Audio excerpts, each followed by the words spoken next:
Meus irmãos, minhas irmãs, a paz do Senhor Jesus, seja muito bem-vindo à TV Educando. Eu sou o pastor Rubens e nosso encontro de hoje nós estaremos refletindo acerca da lição de número 5 do primeiro trimestre do ano de 2017. Esse trimestre que tem sido profundamente espiritual e traz aqui como tema para nossa reflexão as obras da carne e o fruto do Espírito. Como o crente pode vencer a verdadeira batalha espiritual travada diariamente.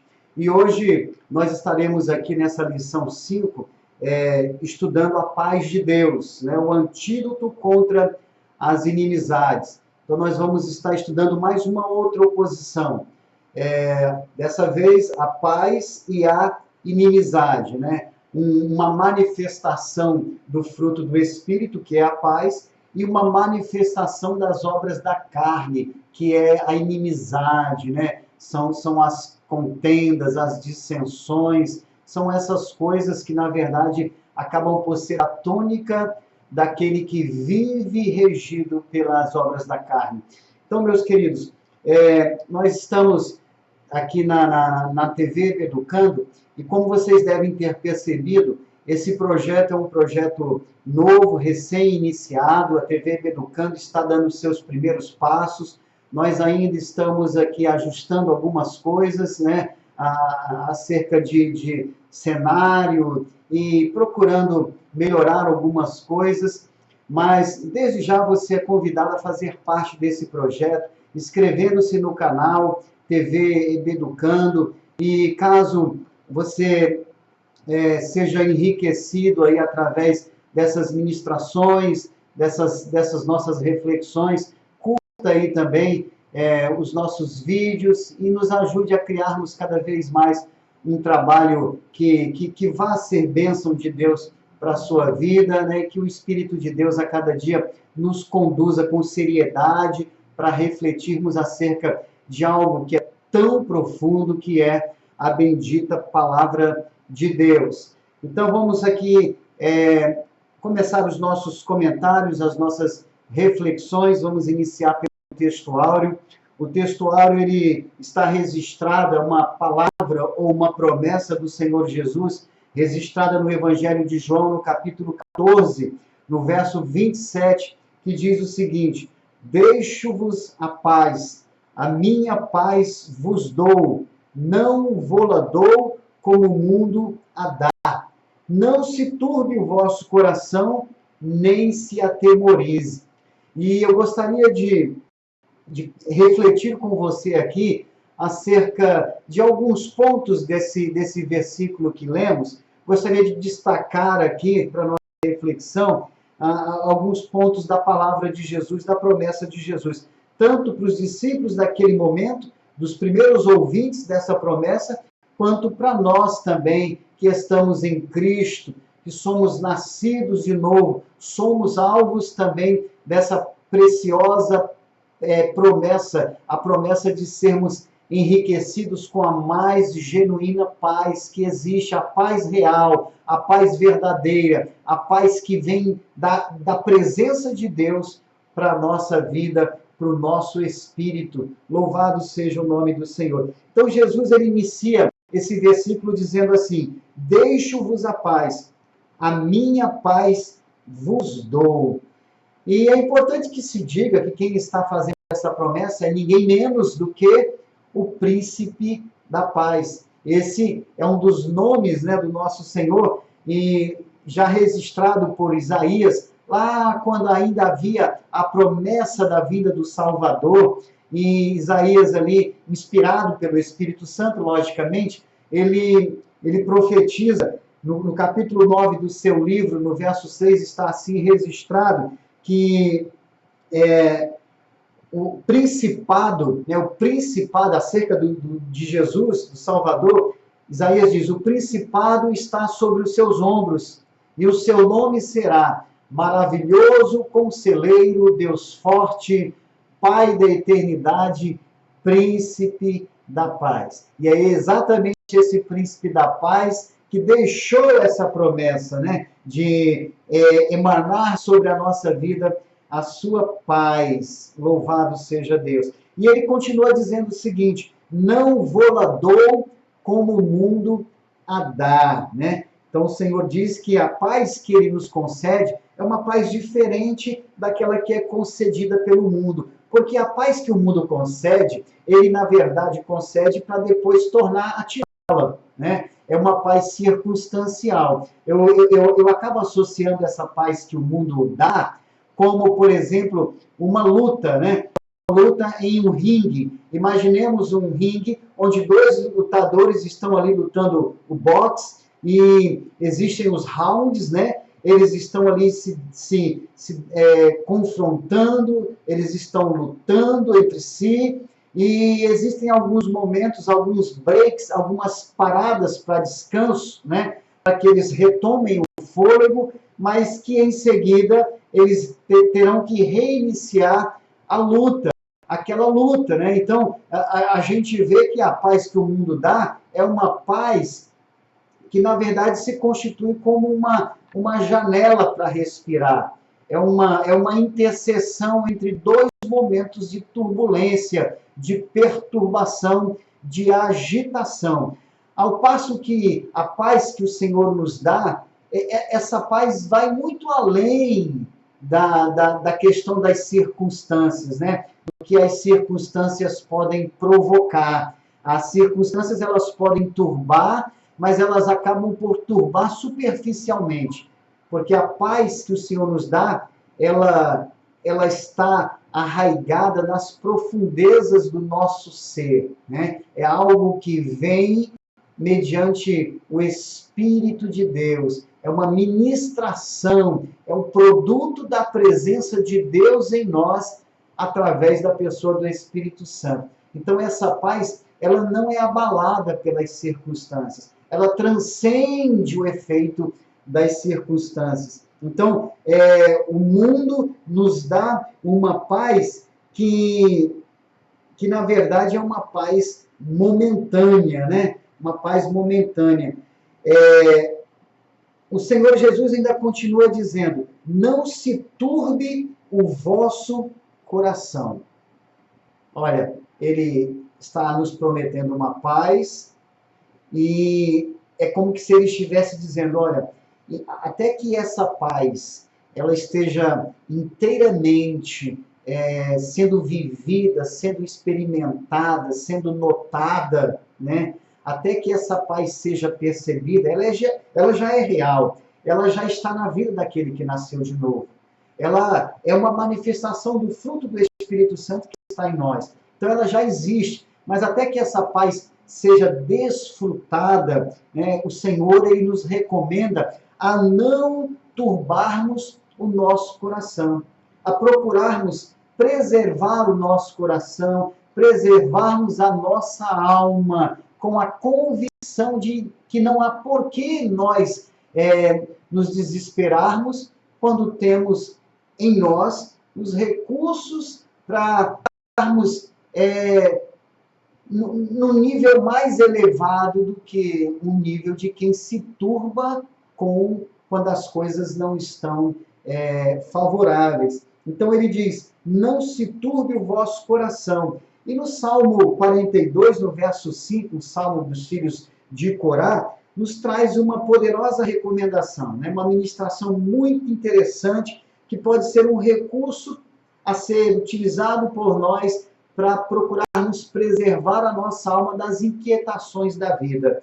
O salmista ele diz o seguinte: por que estás abatida, ó minha alma, e por que te perturbas em mim? Espera em Deus, porque ainda o louvarei na salvação da tua presença. Olha que poderosa ministração essa que o salmista dá à sua alma, né? Por que estás abatida? Não há motivos para estares abatida, né? Espera em Deus, descansa em Deus, porque ainda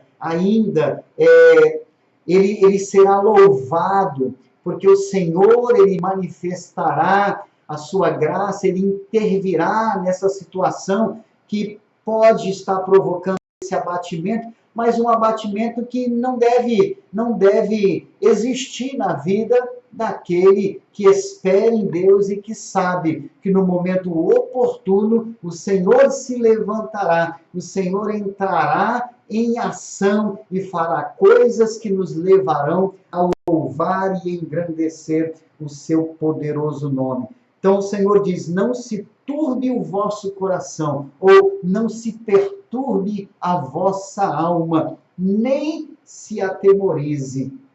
E queridos, se há também um opositor à paz, é o medo, né? Nós vamos estar aqui refletindo nessa noite acerca da inimizade como uma oposição à paz, mas o medo também é um dos inimigos, né?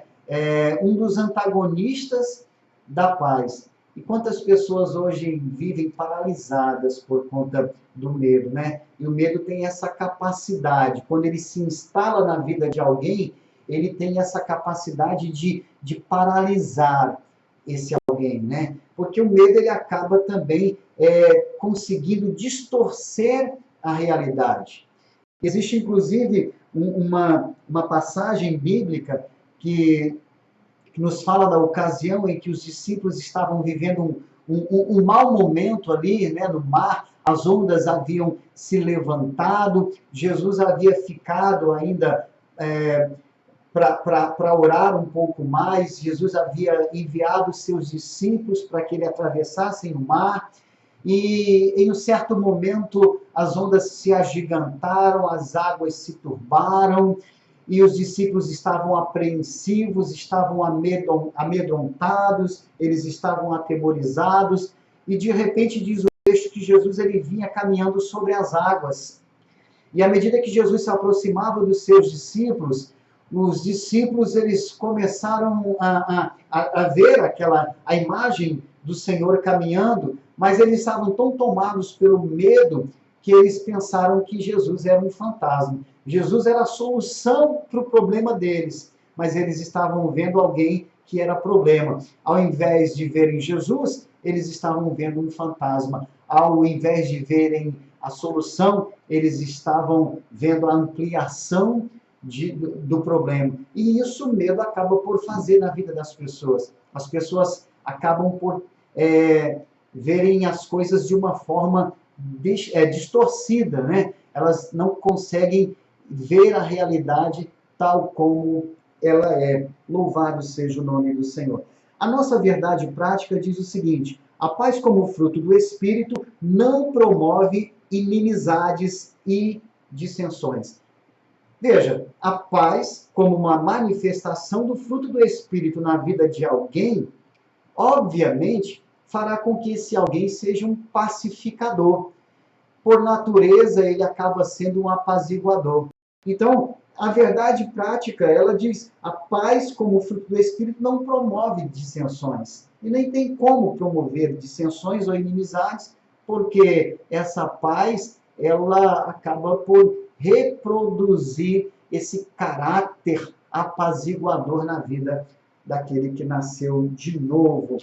A nossa leitura bíblica em classe está na carta de Paulo aos Efésios, no capítulo de número 2, do verso 11 ao verso 17. Louvado seja Deus. A nossa introdução, a introdução da nossa lição de hoje, eu gostaria de destacar aqui o seguinte: o homem guiado pela velha natureza não pode sentir a paz que Jesus Cristo nos oferece.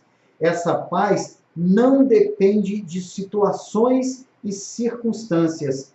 E é uma grande verdade isso, né? O homem guiado pela a velha natureza, ele procura se resguardar, ele procura obter a sua preservação, a sua proteção, a sua segurança, através dos seus próprios esforços, através da força do seu braço, através das suas habilidades, né, das suas competências. Então, o homem que é regido pela velha natureza, ele apenas busca em si mesmo os recursos para lhe trazer segurança e proteção.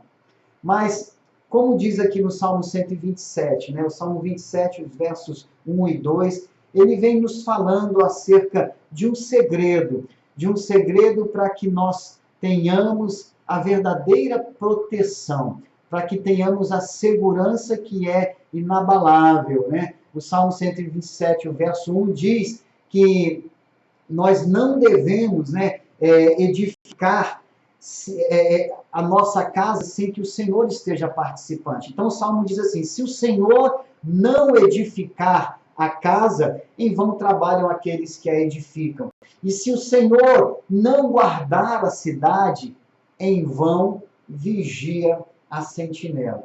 Então não adianta acordar de madrugada, não adianta dormir tarde, não adianta trabalhar de sol a sol, no intuito de estabelecer ou de garantir alguma proteção, né? Porque se na verdade Deus não estiver participando desse projeto, da edificação, do estabelecimento da nossa casa, se Deus não estiver participando, na verdade, tudo isso será em vão. Sabe por quê, meus irmãos? Porque o Deus que nós servimos, ele é onisciente. E pelo fato dele ser onisciente, ele tem a capacidade de enxergar toda a trajetória da nossa família, né?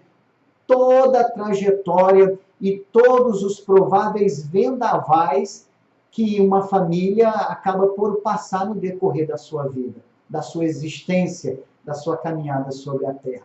Então, por Deus ter essa capacidade de antemão, visualizar todos os vendavais, todos os ventos que soprarão, todas as adversidades que darão sobre a vida de uma determinada família, como ele tem essa capacidade de prever tudo isso, ele fará com que aquela família, aquela casa, venha a ser edificada com o alicerce apropriado para suportar os piores momentos. Mas quando Deus não está participando da edificação dessa casa, talvez o alicerce construído seja um alicerce incapaz de suportar alguns ventos que soprarão sobre a vida dessa casa. E a consequência é que todo aquele trabalho, por não ter a garantia e a sustentação do poder de Deus, todo aquele trabalho cairá por terra e será desfeito. Vamos entrar aqui no primeiro tópico da lição, que fala sobre a paz que excede todo o entendimento.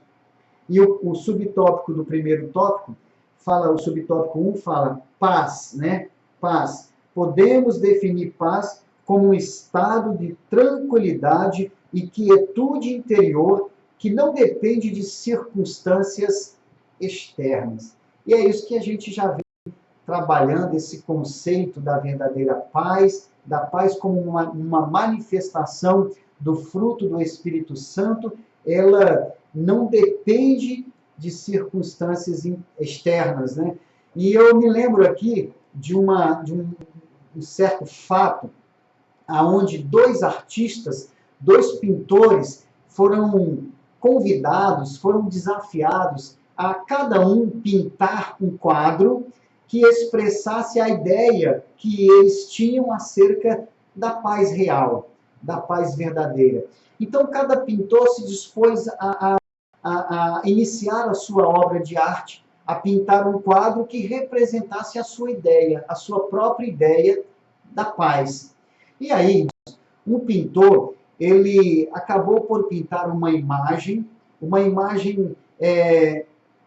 de um lago que estava ali entre montanhas, né? A imagem, aquele quadro, aquela paisagem era de um lago bem sereno, que estava envolvido por montanhas, e uma certa posição havia ali o sol se pondo, e os raios acobreavam as águas daquele lago, eram águas paradas, eram águas que não mostravam nenhum tipo de movimento. Então, para esse pintor, a ideia da verdadeira paz era, na verdade, uma situação onde tudo estava parado, uma ausência de agitação.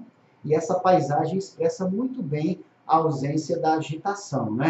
Um lago entre montanhas, com o pôr do sol, as águas paradas, manifestando ali a ausência de vento. É uma ideia muito interessante acerca do que é paz. Em contrapartida, o outro pintor desenhou uma cachoeira com águas volumosas descendo ali, né, uma agitação tremenda de águas, e em um ponto muito perto da descida das águas estava um galho de uma árvore que se sobressaía, né, e que ficava muito, muito próximo da queda d'água. E ali naquele galho, naquela ponta de um galho que se estendia, né, e que se sobressaía ali perto da queda d'água, um pardal construiu um ninho. E ali, o pardal com a sua cria estava habitando e vivendo naquele cenário, naquele contexto, onde do seu lado estava uma turbulência grande de águas descendo, né? Águas que desciam em forma de cachoeira. Então, a ideia de paz para aquele segundo pintor era uma capacidade de descansar, mesmo quando ao redor, ou muito próximo, está uma grande agitação. E esse segundo pintor, na verdade, expressou com mais propriedade e de uma forma mais significativa o que significa a verdadeira paz. A verdadeira paz, ela é o reflexo de uma capacidade de descansar, mesmo quando tudo à nossa volta está agitado. Eu não quero dizer por isso um posicionamento irresponsável acerca da vida, né? Existem pessoas que, na verdade, tomam uma postura de descansar, mesmo quando há necessidade de fazer alguma coisa. Não é essa questão ligada à preguiça, mas é a questão ligada à capacidade de preservar a sua alma e não deixá-la se agitar por conta da agitação que está ao derredor, né? Então, aqui ainda no subtópico 1, eu gostaria de destacar o seguinte: ultimamente temos visto o aumento da chamada síndrome do pânico, ou seja, um transtorno da ansiedade que leva a um pavor incontrolável, mesmo quando não haja nenhum perigo iminente. Então, a geração que nós estamos vivendo, essa geração da pós-modernidade, ela está sendo açoitada, né, por essa questão da síndrome do pânico. As pessoas estão vivendo aterrorizadas, as pessoas estão vivendo à mercê do medo, as pessoas já não conseguem relaxar. E isso tudo, queridos, é o reflexo de alguém, na vida de alguém que não tem o fruto do Espírito e essa manifestação do fruto chamada paz desenvolvido, né? E aí acaba sendo tomado pela agitação desse mundo. E pensando nisso, eu me lembro aqui de uma certa passagem bíblica, lá no livro de Números, no capítulo de número 13, quando o Senhor ele ordena Moisés para que Moisés separasse ali os principais de cada tribo, né, de Israel, os 12 príncipes, um de cada tribo, e enviasse esses príncipes para espionarem a terra que Deus havia prometido dar ao povo de Israel. Esses príncipes deveriam, como incumbência, irem a essa terra prometida e espionarem ali, ver os detalhes da terra, como era a terra, como eram os habitantes da terra, o tipo de fruto que aquela terra dava, né? E os discípulos, os espias foram nessa peregrinação, eles levaram 40 dias, né, nesse serviço aí de espionagem, e realmente eles viram tudo, né? Eles analisaram a terra, os moradores, as edificações, as fortalezas, E então, ao passar esses 40 dias, eles regressaram ao arraial de Israel e eles foram prestar o relatório. E desses 12 espias, com exceção de 2 espias, né, Josué e Caleb, com exceção desses 2, outros 10 começaram a difamar a terra, né? Eles começaram a prestar um relatório bastante negativo daquela terra. Não que a terra ela fosse imprópria, não que a terra não fosse aquilo que Deus havia dito, mas eles começaram a produzir um relatório dizendo da incapacidade ou da incompetência do povo de Israel de tomar posse daquela terra, dada as características do povo daquele lugar.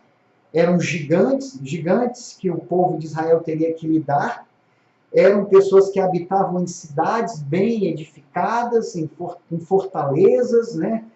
E tudo aquilo que estava sendo passado pelos 10 espias foi fazendo com que o coração do povo se enchesse de medo, de terror, né? Josué, ele procura, junto com Caleb, eles procuram se antecipar ali, né, dizendo que a despeito de toda a grandiosidade daquela terra, da capacidade daquele povo, né, mesmo assim, o Senhor, Deus Todo-Poderoso, estava com o povo de Israel. E era o Senhor quem havia garantido dar aquela terra por possessão. Mas a despeito das promessas de Deus, e de Caleb estar ali relembrando essas promessas, o povo escolheu o caminho do medo. E aí, os espias, quando estavam ainda prestando aquele relatório, eles chegaram ao ponto, irmãos, de dizerem para o povo que, aos olhos daqueles gigantes, eles eram como gafanhotos. E aos olhos deles também, dos próprios príncipes de Israel, eles se sentiam como gafanhotos diante daqueles gigantes. Olha só, a síndrome do gafanhoto se instalando no coração daquele povo. Príncipes de Deus, povo de Deus, agora sendo tomado pela síndrome de gafanhoto, sendo tomado por um medo, né, que fazia com que eles se apequenassem tanto a ponto de ver o homem como um gigante e eles como alguém inteiramente incapaz, né, de lidar com aqueles gigantes. Então, a gente vê como é que o medo ele tem essa capacidade, né, de distorcer a realidade, de muitas vezes ampliar, né? O medo ele acaba servindo como uma lente de aumento diante das circunstâncias. Então, alguém que está sendo tomado pelo medo, ele olha para as circunstâncias e acaba por vê-las ampliada, né? Agigantada, quando na verdade não é bem assim. O subtópico 2 do tópico 1 fala acerca da paz com Deus, né? E é claro, a paz é algo que todo mundo deseja, que todo mundo busca. Existem pessoas que, na verdade, utilizam todos os recursos que têm no afã de viver uma vida de paz, mas é importante que saibamos, é importante que tenhamos em mente, que estejamos convictos de que a verdadeira paz ela só pode ser alcançada quando se tem uma aliança com Deus, uma aliança que se dá através da pessoa do Senhor Jesus Cristo, né? E aqui em Romanos, o apóstolo Paulo, no capítulo 5, no verso 1, o apóstolo Paulo ele diz o seguinte: sendo, pois, justificados pela fé, temos paz com Deus por nosso Senhor Jesus Cristo. Então, essa paz com Deus é o ponto fundamental para que tenhamos paz na vida. A paz com Deus é o ponto de partida, e tão somente a paz com Deus pode fazer com que todos os outros segmentos da nossa vida gozem da paz. Somente tendo paz com Deus, a gente acaba tendo a capacidade de ter paz ao nosso derredor. E quando o nosso derredor, por conta de alguma circunstância, se agita, ainda assim, pelo fato de termos paz com Deus, o nosso interior terá descanso.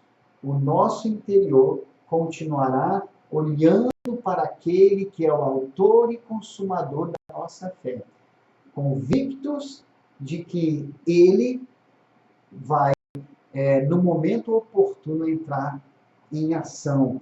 Louvado seja Deus. Então, essa paz com Deus, que se dá através da cruz, né, do sacrifício de Jesus naquela cruz, ela faz com que o véu que nos separava, ou ela fez com que o véu que nos separava, já não nos separe mais do nosso Senhor, do nosso Deus. Houve aí, através de Cristo, o que chamamos de o ministério da reconciliação. Fomos reconciliados com Deus. E por conta dessa reconciliação, por conta da vinda da paz de Deus habitar o nosso interior, então nós devemos nos tornar promotores de paz. E exatamente isso aqui que o subtópico 3 fala, né? Promotor de paz. O promotor de paz, aqui em Mateus no capítulo 5, no verso 9, fala acerca do promotor de paz, quem é o promotor de paz e o que acontece com aquele que trabalha no sentido de promover a paz, né?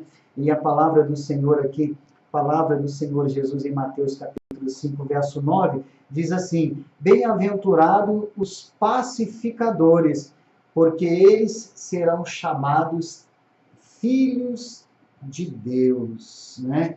Então, esse é o resultado de alguém que busca promover a paz, que busca ser um apaziguador, que busca ser um pacificador. Aqui diz o nosso texto: mesmo sendo prejudicado por seus vizinhos que entulharam seus poços, Isaque não brigou, mas procurou a reconciliação. E esse texto de Gênesis, no capítulo 26, a partir do verso 19, ele nos traz lições preciosas, irmãos, porque aqui nós aprendemos com Isaque acerca da resiliência, né? O que vem a ser a resiliência? A resiliência é aquela capacidade de mesmo quando às vezes nós somos frustrados, né, com alguma coisa, continuarmos perseverando, né? É como aquela ideia da palmeira, né? A palmeira, quando sofre a ação do vento forte, a palmeira ela se enverga, mas quando o vento para de soprar forte, ela volta para a sua posição original. Isso é resiliência. E Isaque, ele, quando chega ali no Vale de Gerar, ele vai em direção a alguns poços que o seu pai Abraão havia cavado, né? E Isaque vai na direção desses poços para saciar a sua própria sede, para saciar a sede das pessoas que lhe acompanhavam. Quando Isaque chega naquele lugar, os poços haviam sido enterrados, né? Os filisteus haviam colocado entulhos naqueles poços. E Isaque vai ali cavar os poços, vai desobstruir os poços, e de repente vem os homens, os pastores de Gerar. E os pastores de Gerar entram em confronto ali, né? Eles entram em questão ali contra Isaque, dizendo que aqueles poços eram propriedades dele, dos habitantes de Gerar, dos pastores de Gerar. Isaque, ele não fez caso daquilo e foi para um outro lugar, e ali ele cavou outros poços, né? E as águas vieram, mas novamente houve oposição. Os homens foram e confrontaram Isaac. Isaac mais uma vez sai daquele lugar e chega a um outro lugar onde ele cava poços, e agora naquele lugar chamado Reobote, que é lugar amplo, né? Fala de amplitude, ali ninguém mais lhe incomoda. Então a gente vê o resultado, né, da vida de um pacificador. Alguém que, na verdade, prima pela paz, né? Ele evita qualquer espécie de confronto que vai acabar em dissensão, em contenda. Então, Isaac, ele acabou alcançando o Reobote, o lugar amplo, né? A amplitude. E isso é uma lição para nós também, porque é o que acaba resultando quando, irmãos, nós, em o nome do Senhor e por amor a Deus, nós procuramos viver a paz e expressar e promover essa paz. O Senhor, ele vai disponibilizar um Reobote para nós também, um lugar amplo, né? Um lugar de descanso na sua presença. Louvado seja o nome do Senhor. Louvado seja. O tópico 2, ele diz o seguinte, né? As inimizades e contendas, ausência de paz. Então, nós estávamos falando sobre a paz e as suas características, e agora vamos falar sobre a inimizade, que é uma manifestação das obras da carne, né? E nós temos aqui no subtópico 1 os 3 tipos de inimizade. Então, nós temos a inimizade para com Deus, a inimizade entre as pessoas e a inimizade ou a hostilidade entre grupos, né? Que é a inimizade entre os povos. Então, a inimizade contra Deus, às vezes, ela pode ocorrer mesmo na vida daqueles que são servos de Deus.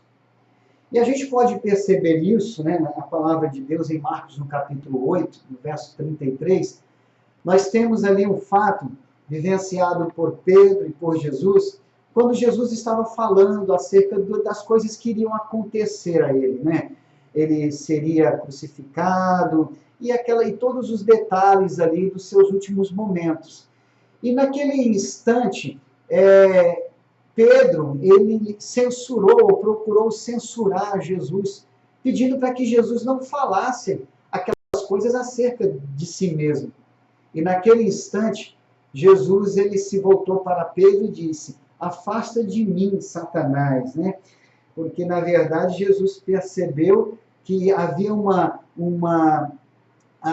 dedo de Satanás ali, querendo dissuadir Jesus de cumprir a sua missão. Ora, então nós podemos ver que alguém pode ser inimigo de Deus no entendimento, né? Mesmo sendo servo de Deus, Pedro, naquele momento, não estava entendendo.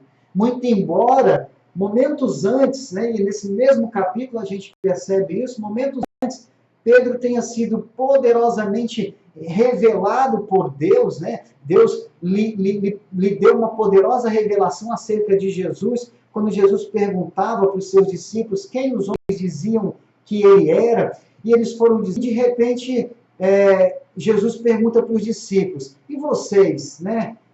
Quem vocês acham? Quem vocês dizem que eu sou? E Pedro, ele se antecipou dizendo, tu és o Cristo, o Filho do Deus vivo. Então, em um certo momento, Pedro tem uma revelação tão profunda como essa, e em um outro momento, logo em seguida, Pedro, ele acaba sendo inimigo de Deus no seu próprio entendimento. Quantas vezes, irmãos, nós fazemos coisas que vão de encontro à vontade do Senhor, coisas que se opõem à vontade de Deus, né? Porque a gente não consegue entender a vontade de Deus, não consegue captar a vontade do Senhor, e aí nós nos tornamos inimigos nesse momento, inimigos de Deus no entendimento, e acabamos às vezes por seguir na direção oposta à direção que o Senhor deseja que sigamos. Então, a questão também da inimizade contra o próximo, né? A inimizade entre pessoas. Quantas amizades a gente observa aí, amizades que duraram anos, né? E por conta de pequenos detalhes, essas amizades acabaram por dissolver-se, né? Quantas pessoas hoje já não têm mais vínculo nenhum, já não tem mais nenhum tipo de aproximação, são inimigas por conta de coisas tão banais, coisas tão pequenas, coisas que, se na verdade o fruto do Espírito, ou a manifestação do fruto do Espírito, que está em questão aqui, que é a paz, se estivesse presente no coração dessas pessoas, elas, na verdade, não entrariam pelo caminho da inimizade. Então, existe a inimizade para com Deus, a inimizade para com o próximo, e existe também a inimizade entre povos, né? E quando a palavra de Deus nos recomenda e nos exorta, dizendo que não há diferença entre judeus, entre gregos, entre livres, entre escravos, e essas coisas só existem na vida daqueles que não têm o fruto do Espírito, né? No seu próprio Espírito. Louvado seja Deus. O subtópico 2 fala inimizade e soberba. E eu gostaria de destacar aqui o seguinte: quando o crente começa a acreditar que é superior aos outros, ele torna-se um semeador de inimizades e contendas. Irmãos, quando no meio do povo de Deus, alguém acaba sendo tomado por essa manifestação da obra da carne, que é a soberba, né? A altivez. Quando alguém começa a se exaltar, quando alguém começa a querer destoar-se, né? Alguém começa a querer ser um membro diferenciado do corpo. Esse alguém começa a causar dissensões, né? No meio da igreja do Senhor. Esse alguém começa a estabelecer o que poderíamos chamar de um jugo desigual. Porque se nós formos parar para analisar o que é um jugo é, na verdade, um utensílio, né, que é colocado, que é também chamado de canga, né? O jugo é colocado no pescoço de um animal. Então, por exemplo, se nós pararmos para pensar num carro de bois, né, onde pelo menos 2 bois ali caminham paralelos, é comum colocar ali um jugo no pescoço desses 2 bois para que eles possam caminhar ali paralelos, para que eles possam caminhar na mesma velocidade e, por que não, na mesma passada, né? E quando existem 2 bois caminhando lado a lado, o jugo está um jugo apropriado, está um jugo proporcional. Mas imaginemos se nós colocarmos um boi e um cavalo caminhando no mesmo carro debaixo do mesmo jugo. Naturalmente, isso vai haver dificuldade. Por quê? Porque a passada do boi é diferente da passada do cavalo. Então imagine o desconforto que iria haver, a movimentação que iria haver naquele carro de bois, se 2 animais com a passada diferente estivessem debaixo de um mesmo jugo. Então, trazendo isso para o assunto em questão, quando pessoas que, na verdade, caminham numa passada diferente das demais, e essa pessoa está no meio desse grupo, acaba por se estabelecer ali um jugo desigual, né? Alguém está querendo caminhar numa direção, numa velocidade diferente dos outros. Então, a questão do crente acreditar que é superior ao outro acaba estabelecendo aí esse desconforto que acaba gerando inimizades e contendas. Ainda aqui no subtópico 2, nós temos o seguinte: as inimizades e segregações são um produto da carne de uma natureza pecaminosa. E eu me lembro aqui de uma história, né, de uma mulher que ela vivia sendo alvo das investidas de uma vizinha que não gostava dela, e essa vizinha, volta e meia, estava lançando lixo no quintal dessa mulher. Era uma serva do Senhor, né, que era a vítima da história, e aquela mulher sempre jogando lixo. Um dia, aquela mulher, a vizinha, jogou lixo no quintal da serva de Deus. Naquele lixo havia sementes de abóboras, e com o passar do tempo, aquelas abóboras, aquelas sementes germinaram e nasceram abóboras grandes.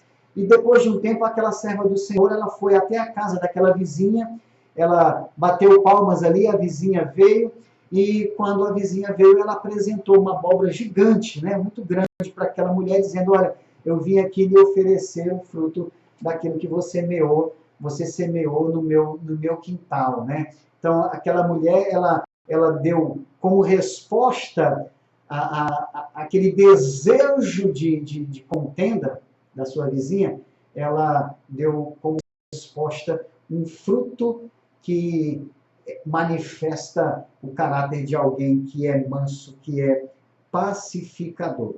O ponto 3, subtópico 3, diz: a inimizade e facção. Eu gostaria de destacar aqui o seguinte: a inimizade é obra da carne, e seu alvo é destruir a unidade da igreja do Senhor.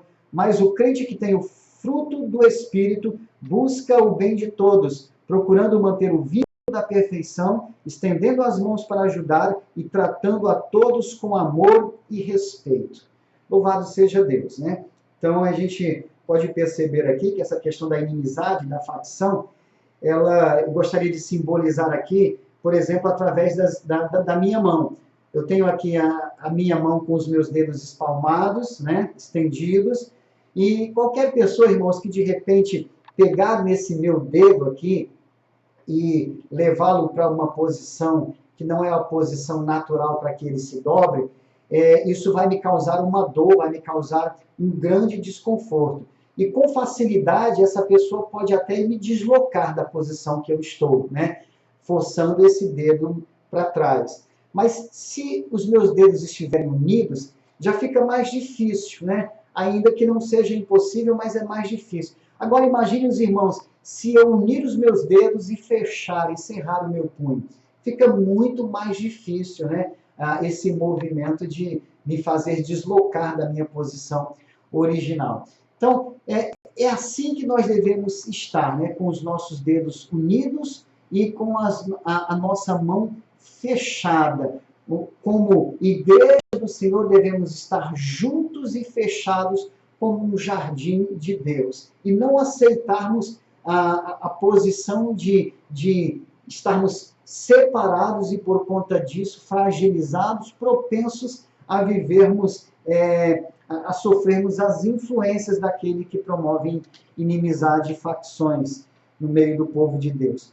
O tópico 3 fala acerca da paz como um favor divino, né?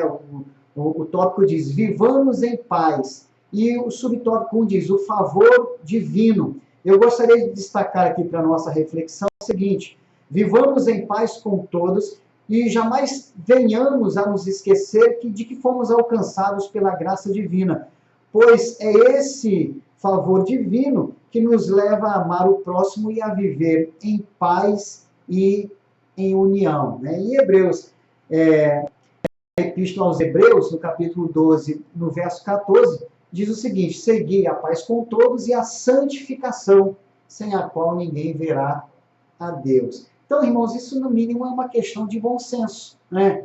Se eu quero ver a Deus, se eu quero viver, se eu quero estar na presença de Deus, o mínimo que eu devo estar atentando aqui é a questão de não viver metidos em contendas ou confusões, né? Como diz o próprio texto: seguir a paz com todos e a santificação.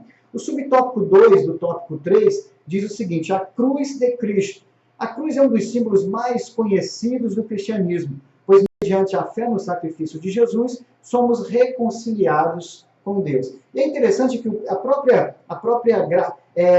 geometria, vamos assim, a figura gráfica da cruz, nos dá dicas de como deve como devem ser os nossos relacionamentos, né? A cruz, ela tem uma trave vertical e tem uma trave horizontal. A trave vertical fala acerca de um relacionamento que deve ser travado, que deve ser estabelecido com o nosso Deus.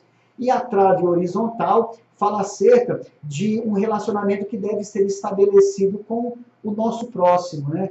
Com as pessoas. Então, para que verdadeiramente estejamos nos identificando com a cruz de Cristo, é fundamental que tenhamos um relacionamento vertical e um relacionamento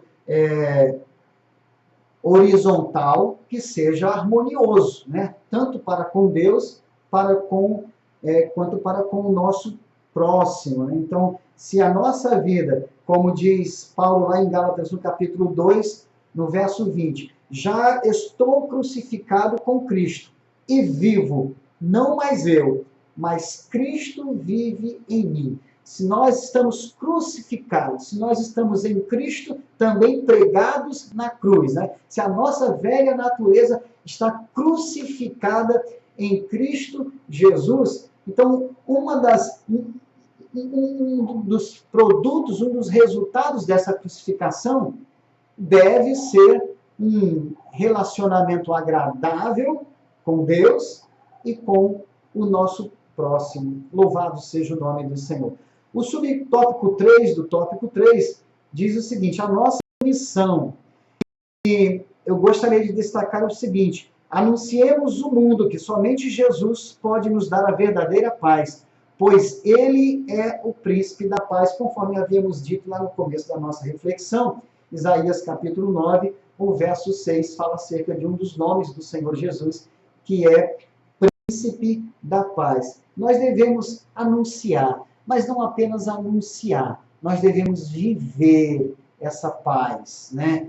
Para que as pessoas, ao olharem para nós, elas possam estar sempre a questionar qual o motivo da esperança que há em nós. O porquê que no meio de tanta agitação nós manifestamos uma esperança que é capaz de nos fazer entrarmos no descanso de Deus, aqui e agora. Sabemos que há um descanso reservado pelo Senhor para o seu povo. Esse descanso em sua plenitude será vivido no céu de glória com o Senhor. Mas aqui e agora, ainda que de forma parcial, podemos e devemos viver o descanso de Deus, irmãos. E esse descanso de Deus, ele na verdade é proporcionado por essa paz que excede todo o entendimento, essa paz que vem da parte de Cristo Jesus. Amém, queridos? Que Deus em Cristo vos abençoe rica e abundantemente. Amém.